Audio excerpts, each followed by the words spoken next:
সুপ্রিয় আসসালামু আলাইকুম। মৃধা মিডিয়ার পক্ষ থেকে আপনাদের সবাইকে স্বাগতম এবং এখন একটি গুরুত্বপূর্ণ নিউজ নিয়ে আপনাদের সামনে হাজির হয়েছে, আর সেটা হচ্ছে সিলেট আন্তর্জাতিক বিমানবন্দর নামে আন্তর্জাতিক হলো শুধুমাত্র আমলা জটিলতার কারণে, অর্থাৎ যারা সচিব আছেন কিংবা যারা বিভিন্ন দায়িত্ব আছেন তাদের জটিলতার কারণেই সেটা এখন আন্তর্জাতিকভাবে স্বীকৃত হচ্ছে না, এবং সেই সাথে আন্তর্জাতিকভাবে যে বিমান ওঠানামার কথা, অর্থাৎ অন্যান্য দেশীয় বিমান সেখানে ওঠানামা করবে, সেই সাথে যেখানে ফুয়েল সুব্যবস্থা থাকবে, সব কিছু মিলে আসলে আমলা জটিলতার কারণে সেখানে পূর্ণ আন্তর্জাতিক বিমানবন্দর হচ্ছে না, এমনটাই বলছেন বিশিষ্টজনরা।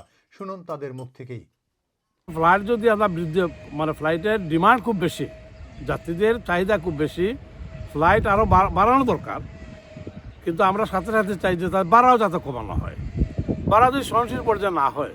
কারণ আপনি জানেন বিমানের 99% প্যাসেঞ্জার হচ্ছে সিলেটে চলে, কারণ অন্যান্য অঞ্চলে যাত্রী যারা তারা ঢাকা ডাইরেক্ট চলে যায়, তারা কম পয়সায় চলে যায়।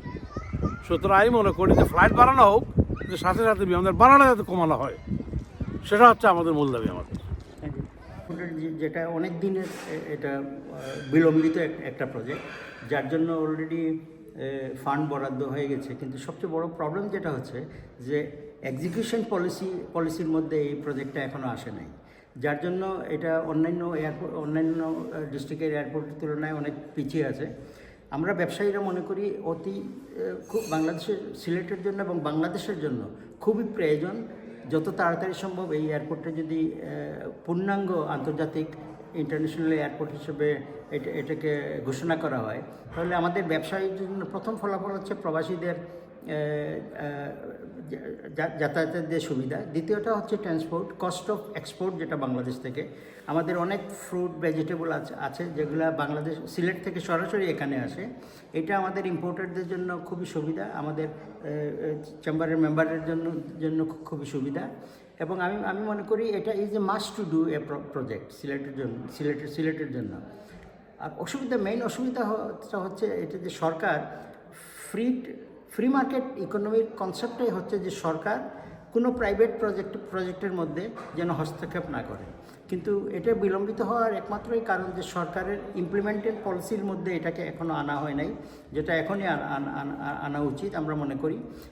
এবং রানওয়ে এক্সটেনশন, আগে ছিল ক্রুদের একটা প্রবলেম, যে ক্রুদের থাকার জন্য প্রবলেম আছে কিনা, এইটাও শেষ হয়ে গেছে, যেহেতু ব্রিটিশ বাংলাদেশ চেম্বারেরই 2টা 5 স্টার হোটেল এখানে আছে, যেখানে মোর দেন 700 পিপুল থাকতে পারে। সেকেন্ড যেটা হচ্ছে রানওয়ে এক্সটেনশন, এটার জন্য জায়গা তো সব কিছু বরাদ্দ হয়ে গেছে, বাট সবচেয়ে দুর্ভাগ্যজনক হলেও সত্য যে আপনি যদি কক্সবাজার এয়ারপোর্টকে বাংলাদেশ সরকার গভীর সমুদ্রের মধ্যে 1300 ফিট এক্সটেনশন করে যদি করতে পারে, যেটা ইনশাল্লাহ জুনের 25 তারিখ এটা ইনগ্রেট করা হবে, তাহলে সিলেটের রানওয়ে এবং আন্তর্জাতিক মানের একটা রানওয়ে করে সিলেটকে আন্তর্জাতিক একটা বিমানবন্দর হিসাবে পরিচিত করার জন্য আমি মনে করি ইটস ভেরি ইজি, অনলি সরকারের একটা সদিচ্ছার অভাব আছে, এই জন্যই ইমপ্লিমেন্টের বিলম্বিত হচ্ছে মনে করুন। প্রথমে আমরা শুরু করছিলাম যে টিকিট প্রাইস নিয়ে, সিলেটে অনেক প্রাইস হাই, তো এগুলো নিয়ে আমরা ক্যাম্পেইন করছি।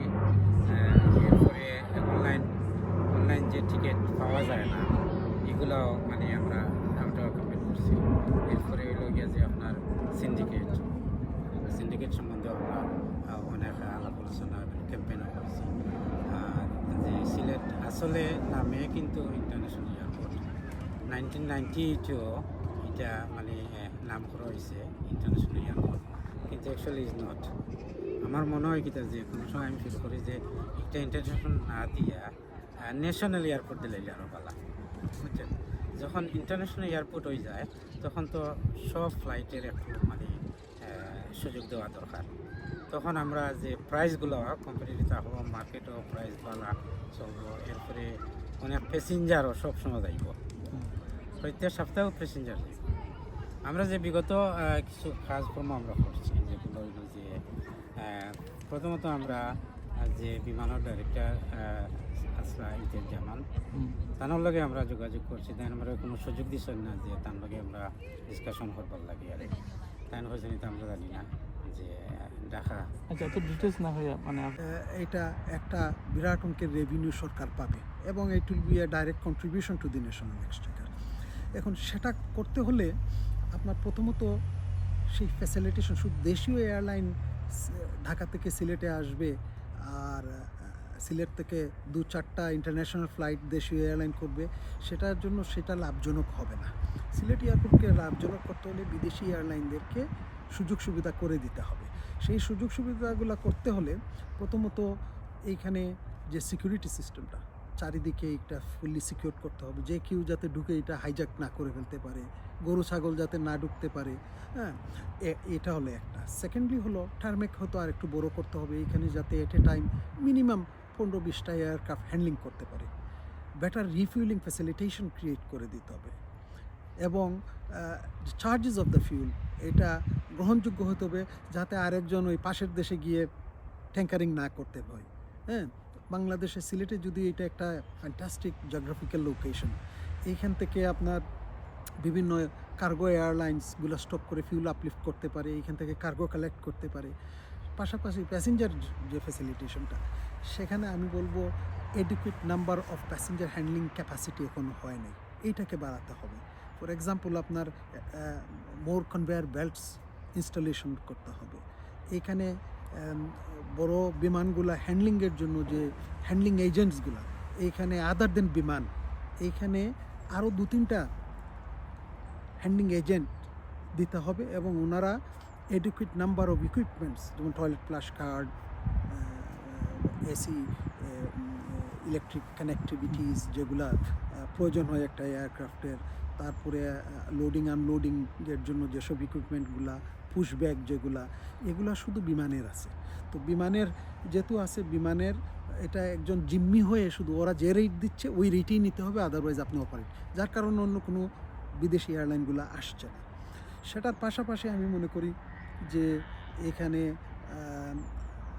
যেমন বিদেশিরা আসলে আমার মনে হয় $50 দিয়ে ভিসা নিতে হয়।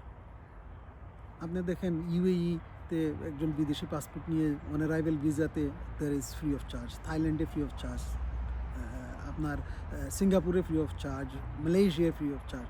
তো সিলেট বলেন আর ঢাকা বলেন, এইসব ফ্যাসিলিটেশন যদি একটু দেওয়া যায় তাহলে প্যাসেঞ্জার আসবে। এইখানে আমার মনে হয় মেবি 10 to 15 মিলিয়ন প্যাসেঞ্জার্স হ্যান্ডলিংয়ের ক্যাপাসিটি অ্যালোন সিলেটেই ক্রিয়েট করে দেবে। এটা একটা বড় আর্নিংয়ের একটা সুযোগ সুবিধা হবে যদি